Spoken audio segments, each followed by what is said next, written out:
I am here with a new topic, closest approach distance and postulates of Bohr model of an atom. In the previous lecture, we was discussed about alpha particle scattering experiment and Rutherford model of an atom. Let us start our today lecture with this topic. Closest approach distance. It is represented by R naught. You know that जैसा कि Rutherford experiment था उसमें जो atom का ये centre होता है उसे हम क्या बोलते हैं, न्यूक्लियस बोलते हैं, और उस पे चार्ज जो होता है न्यूक्लियस पे वो चार्ज होता है पॉजिटिव। अब इसके ऊपर अल्फा की जो ये पार्टिकल्स आते थे आने के बाद वो डिफ्लेक्ट होते थे, ठीक है। तो क्या जो अल्फा के ये पार्टिकल्स यहाँ पे आते थे तो क्या वो न्यूक्लियस को वो ये टच ये करने के बाद डिफ्लेक्ट होते थे या थोड़े से डिस्टेंस से ये पहले वो डिफ्लेक्ट हो जाते थे। जैसे कि अल्फा का जो ये पार्टिकल्स है, यू नो दैट, इसके ये नजदीक आते हैं, जैसे ये पॉजिटिव है चार्ज और एक है पॉजिटिव चार्ज, इनके बीच में रिपल्सन होता है। तो ये रिपल्सन कब होगा? क्या जब ये आपस में एक ये दूसरे को ये टच करेंगे फिर होगा, या कुछ डिस्टेंस ही हो जाएगा? डिस्टेंस हो जाएगा ना। अगर यहाँ भी पॉजिटिव है यहाँ भी चार्ज ही पॉजिटिव है तो एक की डिस्टेंस से ही रिपल्सन हो जाए। उसी प्रकार से अल्फा की जो ये पार्टिकल्स है, ये जब ये न्यूक्लियस है इसके जब ये नियर अबाउट आते हैं तो उसके कुछ डिस्टेंस से ही अल्फा के जो ये पार्टिकल्स हैं वो डिफ्लेक्ट हो जाते हैं, ठीक है। तो इनके बीच में जो स्पेस या गैप रह जाता है, ये डिस्टेंस जो होता है, ये जहां से यू नो दैट अल्फा के ये पार्टिकल्स डिफ्लेक्ट हो रहे हैं वहां से लेकर जो न्यूक्लियस है वहां तक का इस डिस्टेंस को हम क्या लिखते हैं, आर नोट। और यहां से ये क्या हो रहा है, डिफ्लेक्ट हो रहा है ना। तो इस ये डिस्टेंस को आप लिखोगे आर नोट, और आर नोट का मतलब यहाँ पे क्या होता है, क्लोजेस्ट अप्रोच डिस्टेंस। बोलने का ये मतलब है कि अल्फा का जो ये पार्टिकल है ये इसके न्यूक्लियस के ये कितने अप्रोचिंग में ये जा रहा है, ये कितने इसके नजदीक जा रहा है। तो यहाँ पे जो रिमेनिंग डिस्टेंस रह जाता है न्यूक्लियस से लेकर जहां से अल्फा का ये पार्टिकल डिफ्लेक्ट हो रहा है उसके बीच का, उसको लिखोगे किससे, आर नोट से। और आर नोट को हम यहाँ पे क्या बोलेंगे, क्लोजेस्ट अप्रोच डिस्टेंस।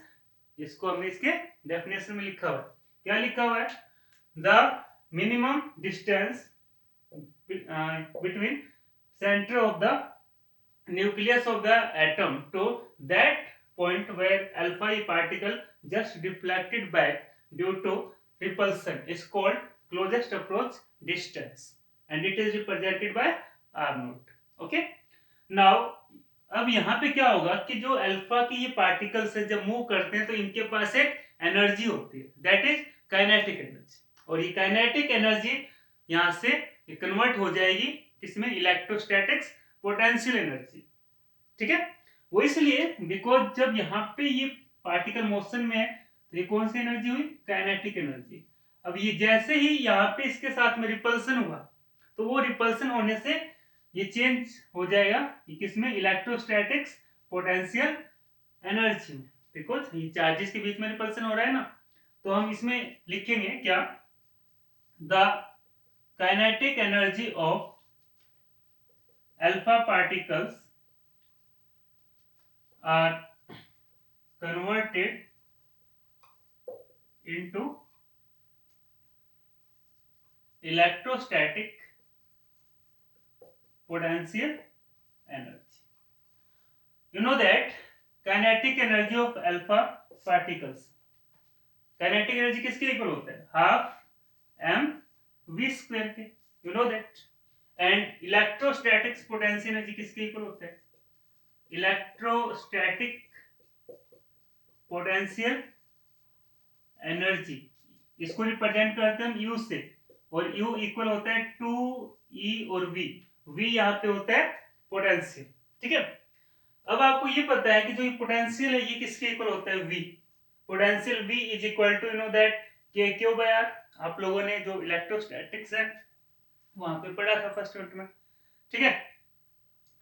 तो K Q by R, you know that K की वैल्यू होती है 1/4 पाई एप्सिलॉन नॉट। और अगर हम न्यूक्लियस का चार्ज निकालें तो कोई भी चार्ज इक्वल होता है किसके, जेड ई के, जेड ई के। तो अगर हम यहाँ पे इसकी वैल्यू रखें तो ये इक्वल आ जाएगा, क्यू की जगह जेड ई और ये के की जगह 1/4πε0, तो ये हो जाएगा 4πε0, और आर जो ये डिस्टेंस है वो लिखें यहाँ पे आर नोट, तो v इक्वल हो गया जेड ई अपॉन में 4πε0 आर नोट, इसको हम यहाँ पे रख देंगे। सो आपके पास electrostatic potential energy U equal आ गया किसके 2e, तो यहाँ पे एज इट इज रहेगा, और v की जगह आप रख दोगे यहाँ पे जेड ई डिवाइड बाय 4πε0 और आर नोट।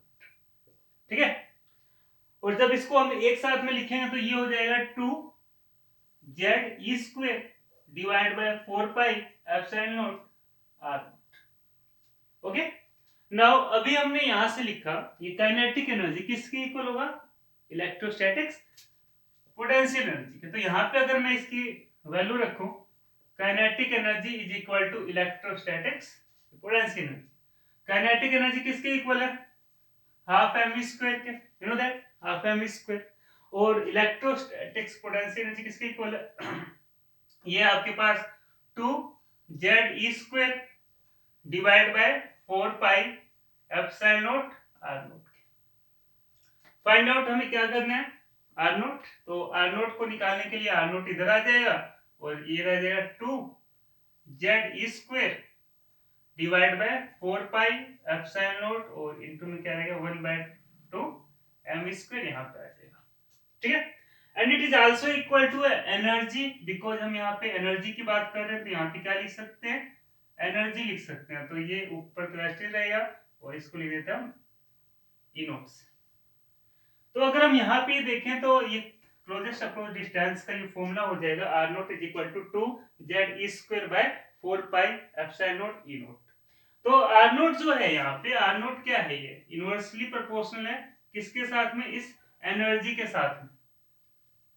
तो बोलने का मतलब है कि यहां से अल्फा के जो ये पार्टिकल्स हैं इनके पास जितनी ज्यादा एनर्जी होगी, ये डिस्टेंस जो है उतना कम हो जाएगा, आर नोट वहां पे ये क्या हो जाएगा, कम हो जाएगा। वो इसलिए क्योंकि अल्फा का जो ये पार्टिकल है वो इजीली इस तक अप्रोच ही कर जाएगा, इसके ये नियर अबाउट। तो इसीलिए हम यहाँ से ये बता सकते हैं कि जितनी ज्यादा एनर्जी होगी उतना ही कम क्या होगा, इनके बीच में डिस्टेंस होगा, मतलब उतना कम क्लोजेस्ट अप्रोच डिस्टेंस होगा। तो ये एक आसान सा ये टॉपिक था, हमने यहाँ पे ये देखा ये होता क्या है। फर्स्ट ऑफ ऑल इसकी आपको ये डेफिनेशन लिखनी है कि मिनिमम डिस्टेंस होता है ये बिटवीन द ये न्यूक्लियस से ये लेकर जहां से अल्फा का ये पार्टिकल है डिफ्लेक्ट हो रहा है उसके बीच का। ठीक है, उसको लिखो आर नोट से।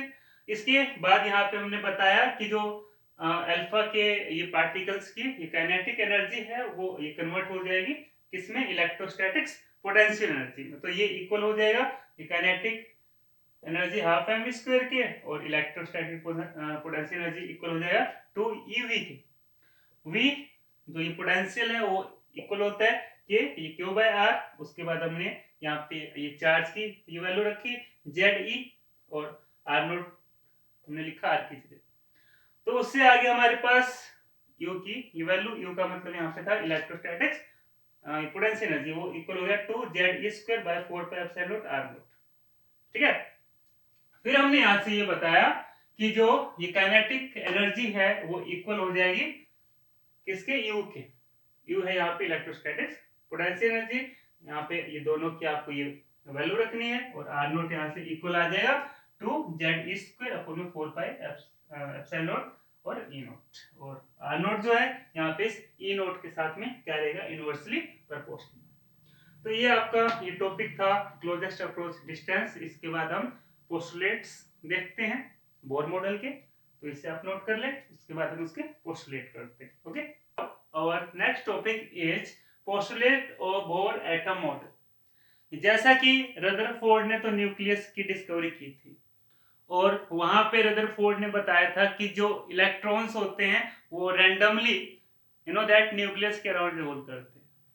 बोर ने ऐसे बताया था कि जो इलेक्ट्रॉन्स होते हैं वो stationary you know that orbits होती है around the nucleus, different orbits होते हैं उसके ऊपर इलेक्ट्रॉन्स रिवॉल्व करते हैं, ये बात बताई थी बोर ने। तो उनके कुछ ये पोस्टुलेट्स थे वो हम यहाँ पे देखते हैं। पहली बात उन्होंने यहाँ पे बताए थे the electrons revolve around the nucleus in stationary orbits. The electrostatic force between the nucleus and electron is balanced with centripetal force. मतलब बोर ने बताया था कि जो इलेक्ट्रॉन्स होते हैं वो न्यूक्लियस के चारों तरफ जो ऑर्बिट्स होती हैं उस ऑर्बिट्स पे रिवॉल्व करती है।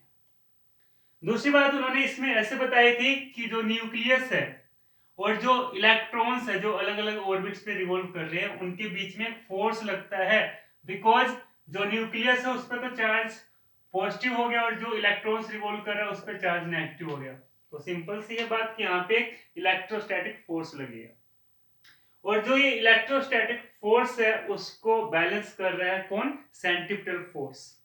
कौन? Centripetal force. बिकॉज आपको ये पता है ये किसी भी ऑब्जेक्ट को या ये पार्टिकल्स को सर्कुलर पाथ में रिवॉल्व करवाने के लिए एक फोर्स की रिक्वायरमेंट होती थी, उसे हम क्या बोलते हैं? Centripetal force. तो जो यहाँ पे ये इलेक्ट्रॉन्स रिवॉल्व ये कर रहे हैं उसके जो इलेक्ट्रॉन्स है और जो ये न्यूक्लियस है इसके बीच में फोर्स ये लग रहा है, it is a electrostatic force. इसको बैलेंस ये कर रहा है सेंट्रिपेटल फोर्स। तो हमने यहां से ये लिख दिया कि जो आपके पास सेंट्रिपेटल फोर्स है उसको लिखते हैं mv स्क्वायर बाय r, ये इक्वल होगा इलेक्ट्रोस्टैटिक फोर्स मतलब z square upon 4 pi epsilon r square. अगर मैं यहां से ये बताऊं ये कहां से आपके पास आया, तो यू नो दैट एक आपके पास इलेक्ट्रॉन है और ये है मान लो ये nucleus, it is a positive charge. तो जो न्यूक्लियस होता है उसके चार्ज को हम लिखते हैं Ze, ठीक है। और फोर्स जब निकालें जो इलेक्ट्रोस्टैटिक फोर्स है वो होता है यू नो दैट आप लोगों ने ये पढ़ रखा है K Q1 Q2 bye R square, ये होता है ना फॉर्मूला। तो अगर यहाँ पे हम इसकी ये वैल्यू रखें तो हमारे पास क्या आ जाएगा? एक तो ये चार्ज है और एक ये, तो ये क्या हो जाएगा? Z स्क्वायर और 4 पाई एप्सिलॉन नॉट और ये यहाँ पे क्या आ जाएगा? R square. तो ये आपके पास क्या हो जाएगा? Electrostatic force. तो यहाँ से आप ये बता सकते हो कि जो सेंट्रिपेटल फोर्स होगा वो इक्वल होगा इलेक्ट्रोस्टैटिक फोर्स के, ठीक है। इसीलिए हम लिखे mv square by r is equal to z square upon में 4 pi epsilon naught r square. तो ये इनका फर्स्ट पोस्टुलेट। सेकंड जो है इसको हम यहाँ पे देखें तो अलग अलग ऑर्बिट जो होती हैं जब इलेक्ट्रॉन्स रिवॉल्व करते हैं तो उनका एंगुलर मोमेंटम भी अलग अलग होगा। इस पे इस कहीं मोमेंटम कुछ अलग होगा, अलग ऑर्बिट पे अलग होगा। तो यू नो दैट जो एंगुलर मोमेंटम होता है इलेक्ट्रॉन्स का वो क्वांटाइज होता है, मतलब अलग अलग ऑर्बिट पे अलग अलग होता है, जो कि इंटीग्रल मल्टीपल होता है n बाय h बाय ये 2 पाई के, h बाय ये 2 पाई के। मतलब अगर हम सपोज आपके पास ऑर्बिट ये फर्स्ट है और यहाँ पे हम इसका एंगुलर मोमेंटम लिखे mvr, ये इक्वल होगा किसके? n की जगह आ जाएगा 1h बाय 2 पाई। अगर ये सेकंड ऑर्बिट के लिए निकालोगे तो ये हो जाएगा mvr is equal to 2h by 2 pi, मतलब h बाय पाई। तो इस प्रकार से आप यहाँ पे ये बताओगे कि जो एंगुलर मोमेंटम होगा इलेक्ट्रॉन्स का वो इंटीग्रल मल्टीपल होगा किसके? h by 2 pi. तो ये है इनका second postulate. Postulate number third, इसमें बता रखा है when electrons of higher orbit jump into lower orbit, then energy is released in form of radiation, and when electron jump of lower orbit to higher orbit, then energy is absorbed by the electrons. बोलने का मतलब है कि अलग अलग जो orbits होती हैं, अगर इलेक्ट्रॉन हायर ऑर्बिट से लोअर ऑर्बिट में जंप कर रहा है तो ये रेडिएशन के फॉर्म में एनर्जी को बाहर निकाल देगा, एनर्जी को रिलीज कर देगा। कब? जब electron higher orbit to lower orbit jump करता है तब। बट अगर इसके अपोजिट हो जाए कि जब electron lower orbit to higher orbit में जा रहा है, लोअर ऑर्बिट से क्या कर रहा है? हायर ऑर्बिट में मूव ये कर रहा है, तो यहाँ पे क्या कर रहा है? ये एनर्जी को एब्जॉर्ब कर रहा है, एनर्जी को एब्जॉर्ब कर रहा है, ठीक है। सो ये था इनके थर्ड पोस्टुलेट में you know that energy equal होता है h न्यू के, और h न्यू यहाँ पे इक्वल हो जाएगा E2 माइनस E1 के, ठीक है। तो इस प्रकार से हम इसमें यू नो दैट जो एनर्जी रिलीज हो रही है या एब्जॉर्ब हो रही है उसको इस फॉर्मूले से फाइंड आउट कर सकते हैं। तो आप लोगों ने यहाँ पे देखा postulate of Bohr model of an atom. ये जो ये पोस्टुलेट है आपके लिए बहुत ज्यादा इंपॉर्टेंट है बिकॉज आगे इनका यूज होगा, तो आप इसे अच्छे से नोट करें और अच्छे से इसे समझें। ठीक है, आई होप कि आपको आज का लेक्चर समझ में आया होगा। आज हमने दो ये टॉपिक किए हैं, closest approach distance and postulate of bore atom model. ठीक है, ओके, थैंक यू एवरीवन।